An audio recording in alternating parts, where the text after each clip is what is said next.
Vous écoutez 5, 4, 3, 2, 1, 0, le podcast qui reprend quelques-uns des reportages de François Ponchelet, journaliste et grand reporter dans les années 70. Nous sommes Arthur et David, petits-fils et fils de François Ponchelet. Pour cet épisode, on vous emmène en novembre 1975 dans le désert du Sahara au Maroc. À cette époque, François Ponchelet est envoyé spécial de la rédaction d'Europe 1 pour suivre la Marche verte. On va vous raconter le contexte, la grande et la petite histoire, mais d'abord, comme dans tous ces reportages, François Ponchelet raconte, décrit, dépeint ce qu'il voit avec une plume acérée, précise, une plume imagée. C'est à la fois grandiose et effrayant cette foule immense qui marche dans ce désert sans limite, cette multitude de drapeaux verts et rouges qui claquent dans le vent sablonneux, cette prière qui monte vers le ciel blanc de chaleur. Dieu est grand, notre lutte est juste. Nous voulons notre Sahara, longue vie à notre roi. C'est grandiose parce que c'est complètement irréel dans cette nature poussiéreuse, rocailleuse, épineuse. C'est effrayant parce que rien ne semble pouvoir arrêter cette armée humaine dont la seule défense est de n'avoir pas d'armes. Hier, ils ont fait comme ça 8 kilomètres sur l'étroit ruban de bitume qui conduit à El Ayoun. Seule une jeep de la gendarmerie royale les précède, mais pas un militaire ne les encadre. Certains sont partis pour cette croisade depuis 18 jours, et malgré cela, ils ont une force physique étonnante. Il faut presque courir pour les suivre. Comme au premier jour, ils se disent prêts à mourir pour récupérer leur terre, à mourir pour leur souverain. La lourde silhouette des blindés espagnols disposés en bon ordre sur les hauteurs toutes proches ne les impressionne pas.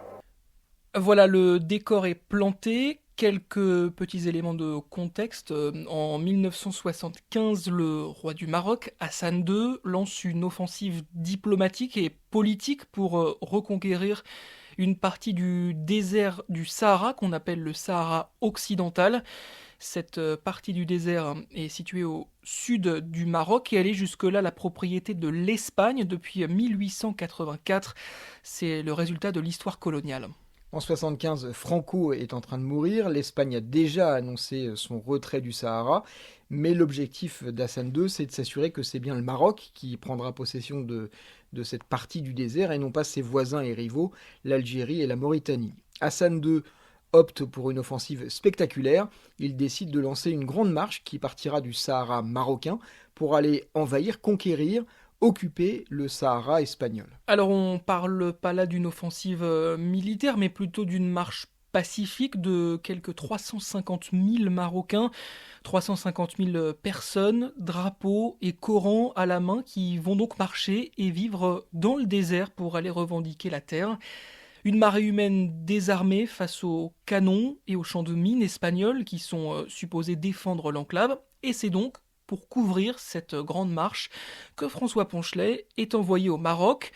Les liaisons téléphoniques sont difficiles, mais chaque jour, il raconte sur l'antenne d'Europe 1 la progression de cette marche verte, verte comme la couleur de l'islam, verte comme la couleur de l'étoile qui est frappée sur le drapeau rouge du Maroc. Le départ de la marche verte est en principe pour ce matin.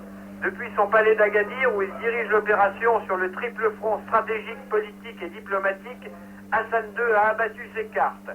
Sur le terrain, 2 colonnes de 80 et 100 000 marcheurs, distantes de plus de 200 km, convergeront vers la ville de Agounia, se regrouperont dans l'oasis de Morer-la-Fuerte avant de foncer au pas de course sur El Ayoun, la capitale du Sahara occidental. Voilà le plan de bataille sur le papier. Mais sur le terrain, les choses risquent d'être tout à fait différentes. La Légion espagnole, la Bandera, est là, juste en face pour faire échec au roi. Il y a aussi les champs de mines qui barrent le passage. Aucune importance, m'a dit un gendarme.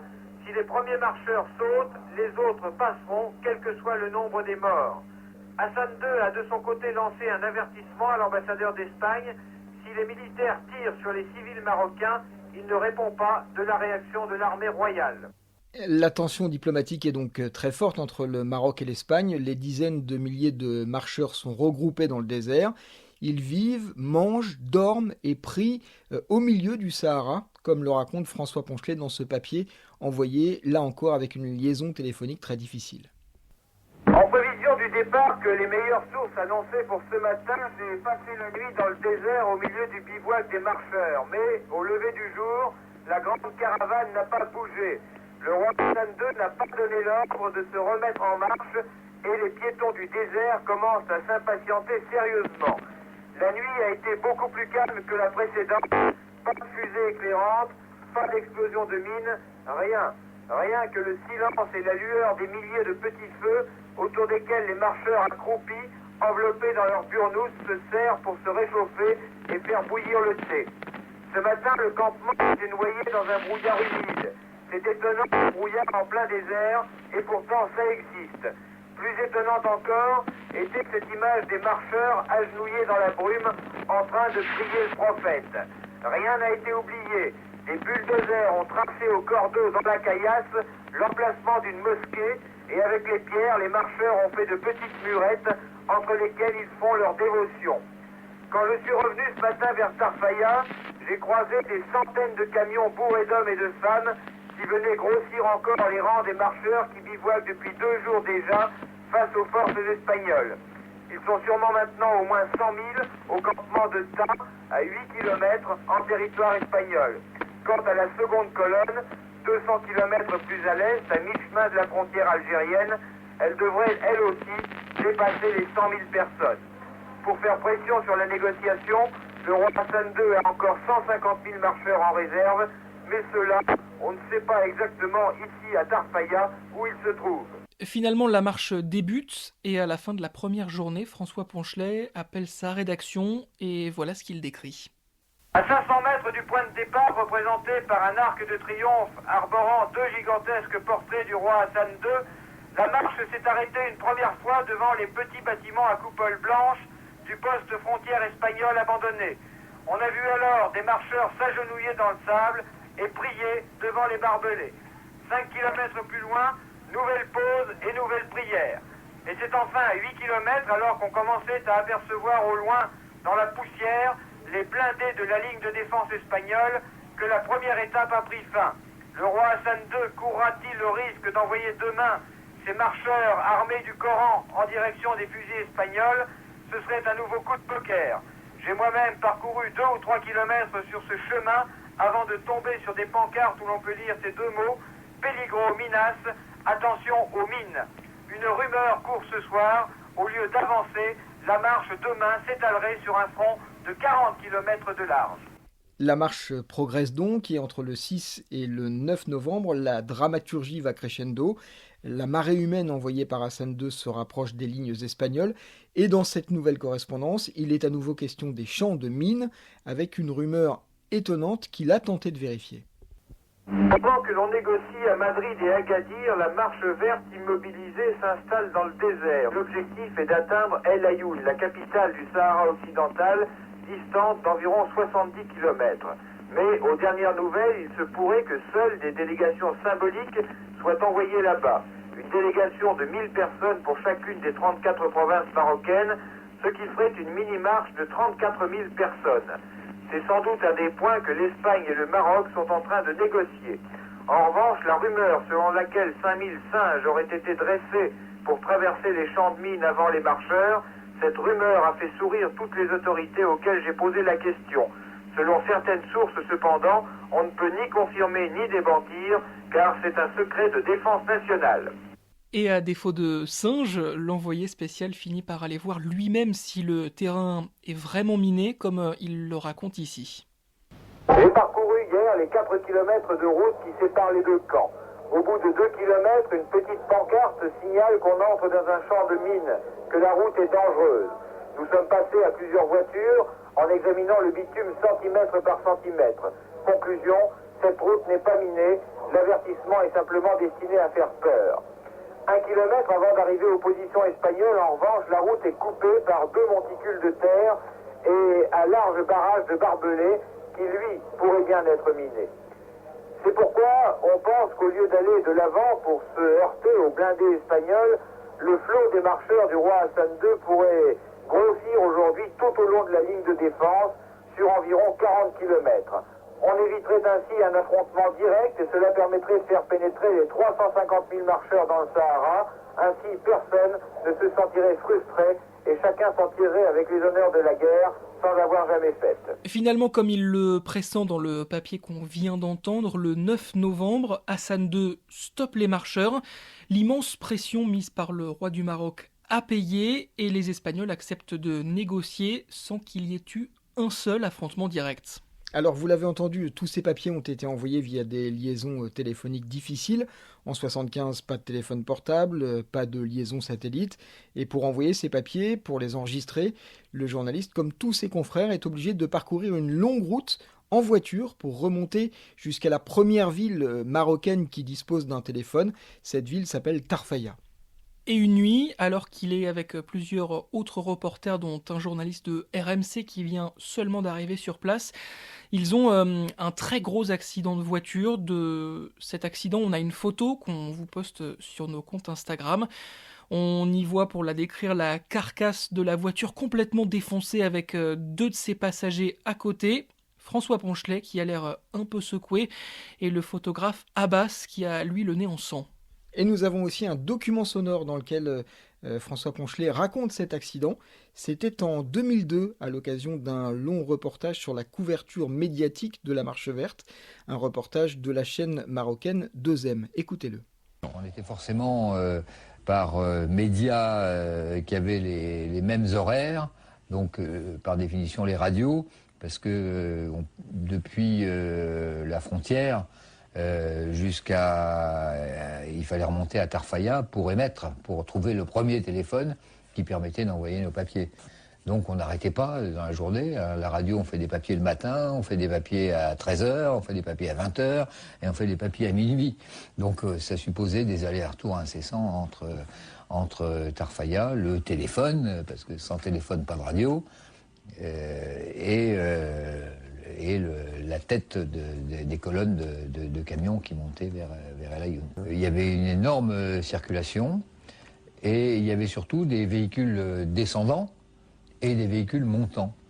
Et le journaliste de RMC qui était arrivé quelques heures avant nous avait proposé de conduire la voiture pour descendre vers la frontière. Et comme il connaissait pas bien la route et qu'il faisait nuit, il roulait très vite et on a eu un accident. Et voilà le résultat de l'accident. Donc Abbas, le photographe, moi-même d'Europe 1, mon confrère qui roulait beaucoup trop vite, parce qu'il était tout excité à l'idée d'arriver vite, a découvert, et moi aussi, au tout dernier moment, qu'il y avait un camion qui était arrêté. Et moi j'ai hurlé « Attention, attention !» J'ai coupé le tuyau de ma pipe avec mes dents tellement j'ai gueulé. Et on s'est retrouvé avec le moteur entre le conducteur et moi. Et Abbas, lui, s'est ouvert le nez sur la ferrure de la ceinture de sécurité à l'arrière. Alors ce récit de l'accident enregistré en 2002 a une histoire. C'est un journaliste marocain, Reda Benjeloun, qui a donc réalisé un long reportage sur la Marche verte vu par les médias français. Et lorsque mon père est mort en 2021, je ne sais plus vraiment comment, mais je suis entré en contact avec Reda Benjeloun via Twitter. Nous avons échangé quelques messages et voilà celui qu'il m'a envoyé pour me raconter sa rencontre avec mon père et son souvenir du tournage de cette interview en 2002. J'ai rencontré votre papa en 2000. Paul Naon, sur le départ, m'avait dégoté une visite d'observation au sein de la rédaction d'Envoyé spécial.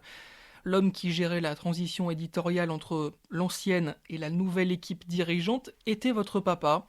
Affable, disponible, généreux, rigoureux, il était celui qui insufflait une âme à des jeunes en devenir. Il m'avait consacré du temps, des conseils et des déjeuners au bar tabac du coin, sandwich jambon et demi. Toujours bienveillant et disponible, il avait guidé mes pas. 2 ou 3 ans plus tard, j'ai voulu réaliser un reportage sur la Marche verte. Il a répondu présent, déniché des enregistrements et m'a reçu avec mon équipe chez lui, rue de la Convention à Paris. Après le tournage avec votre maman, ils ont insisté pour nous retenir à déjeuner, un moment confraternel, familial. Je n'oublierai jamais, François, votre maman, leur générosité, simplicité, curiosité de l'autre et complicité. Et il faut savoir que tous les papiers que vous avez entendus dans cet épisode ont été récupérés par mon père à Europe 1 en 2002 pour le documentaire de Reda Benjeloun. Il était retourné à Europe, rue François 1er pour l'occasion. Il y a des images de ce retour dans le reportage de 2M. On vous met un lien Dailymotion pour visionner le documentaire de Reda Benjeloun, qu'on en profite pour remercier énormément pour ses mots et pour le précieux témoignage qu'il a recueilli. À bientôt pour un nouvel épisode de 5, 4, 3, 2, 1, 0. 5, 4, 3, 2, 1, 0.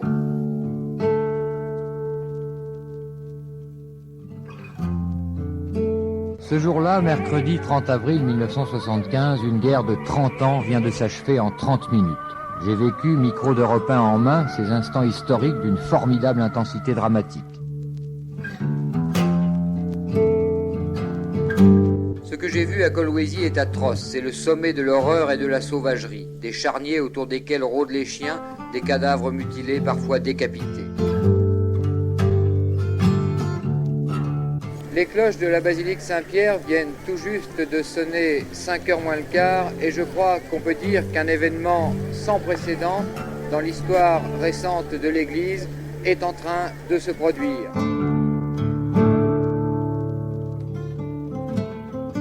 Après le retour au calme, des groupes ont commencé à former des barricades et à incendier des voitures dans le plus pur style mai 68, à ceci près qu'ici à Téhéran, l'armée tire.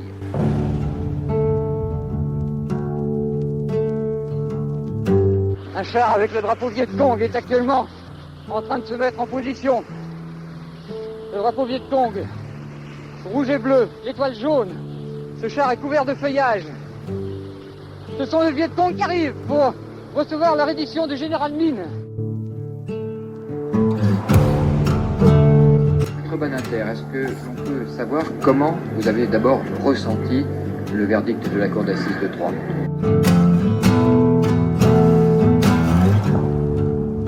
Anna Marly, vous venez d'interpréter de tout votre cœur le chant des partisans. Le chant des partisans, c'est pour chacun un symbole de liberté, tout le monde le connaît. Par contre, vous qui en êtes l'auteur, les Français ne vous connaissent pas. Pourquoi ?